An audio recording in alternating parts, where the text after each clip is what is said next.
இந்த அமெரிக்கா பக்கமே இனி போக கூடாது. எப்ப பார்த்தாலும் உலகத்தை காப்பாத்துற வேலையே சொல்லி சாவடிக்காருங்க. தமிழ்நாட்டுல கூலி வேலை செஞ்சாவது பொழைச்சிக்கலாம், நிம்மதியா இருக்கும். அடே பச்சை மனுஷா கட்டிட வேலை இருக்கு, வரியா? வரம் பெரியவரே, ஆனா அட்வான்ஸ் வேணும். அடே பச்சை மனுஷா, அட்வான்ஸ் தானே, இந்த வாங்கிக்கோ. நாளைக்கு காலையில சீக்கிரம் வந்து வேலைய ஆரம்பி. பெரியவரே, உனக்கு முன்னாடி அங்க வேலை செஞ்சுட்டு இருப்பேன், பயப்படாத போ. ஐயோ, யாரா இவன் மாடு மாதிரி உழைக்கிறான்? நாம 10 பேர் செய்யற வேலையை ஒத்தாளா செய்யறானே. என்னப்பா பயப்படாதீங்க, உங்க பொழப்ப நான் கெடுக்க மாட்டேன். ஹல்க், உன்ன மாதிரி ஆளு தாண்டா எனக்கு வேலைக்கு வேணும். உன்னால வேலை சீக்கிரம் முடிஞ்சிரும் போல. அட பெரியவரே, அதுக்கு தான் அட்வான்ஸ் கேட்டேன். அப்புறம் வாரானா சம்பளம் ஒழுங்கா வந்துன்னு. சரி, நாளைக்கு ஒரு பழைய கட்டிடத்தை இடிக்கணும், அங்க வந்துடு. என்ன பெருசு, டெய்லி ஒவ்வொரு வேலை சொல்ற. என்னப்பா கடைசி வேலை? 1 மணி நேரத்துக்கு 1500, ஆனா முழுசா முடிக்க 15000 ஆகுயா. ரொம்ப அநியாயம்யா. இத தட்டி கேட்க ஒருத்தன் கண்டிப்பா வருவான். என்னடா சொன்ன? இதை இடிக்க 15000மா? ஒரு செகண்ட்ல இதை நான் இடிக்கிறேன் பாருடா. ஜேசிபி வேணாம், இனி ஹல்கே போதும். ஜேசிபி வேணாம், ஹல்கே போதும். ஏழைகளின் ஜேசிபி ஹல்க் வாழ்க. இந்தாப்பா ஹல்க். ஜேசிபி காரன் 1 மணி நேரத்துக்கு 1500 கேட்டான். நீ ஒரே செகண்ட்ல வேலையை முடிச்சிட்டா. இந்த 10 ரூபாய் வச்சுக்க.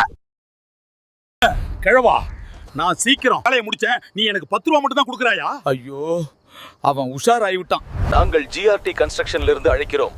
நீங்கள் வேலைக்கு வர முடியுமா? சம்பளம் சரியாக இருந்தால் நான் எங்கு வேண்டுமானாலும் வேலைக்கு வருவேன். தங்கபாண்டி,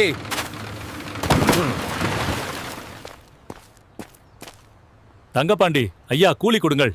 கூலி இல்லாம எத்தனை நாள் வேலை செய்யறது? இன்னைக்கு முதலாளி தங்கபாண்டி வரட்டும், அவனை தகர பாண்டியா மாத்திரேன். ஹல்க் சார், கோவப்படாதீங்க, இந்தாங்க உங்க சம்பளம். சத்தம் போட்டாதான் சம்பளம் கிடைக்கும் போல. சார், நாளைக்கும் வேலை பெண்ட் எடுத்துருச்சு, சோ நான் லீவ். ஜிஆர்டி கன்ஸ்ட்ரக்ஷன்ஸ்ல வேலை பெண்ட் எடுத்துட்டாங்க. எங்க வேலைக்கு போனாலும் ஒழுங்கா கூலி கொடுக்க மாட்டாங்க. அப்புறம் என்ன பண்ணலாம்னு இருக்கீங்க? யாரோ அரசியல்ல நிக்கிறாங்க ஸ்கோ. நானும் அரசியல குதிக்கலாம்னு இருக்கேன்.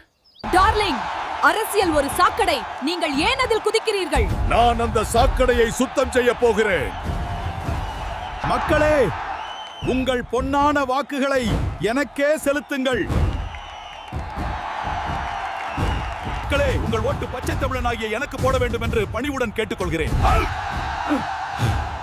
மக்களே, உண்மையான பச்சை தமிழன் யாருன்னு இப்ப சொல்லுங்க. தமிழ்நாட்டில் இன்று ஒரு அதிரடி அரசியல் மாற்றம். ஹல்க் புதிய கட்சி தொடங்குவதாக தகவல்கள் வந்த வண்ணம் உள்ளன. இதற்கு மக்கள் பெருமளவில் ஆதரவு தெரிவித்து வருகிறார்கள். கட்சியின் பெயர் பச்சை தமிழர் கட்சி என கூறப்படுகிறது.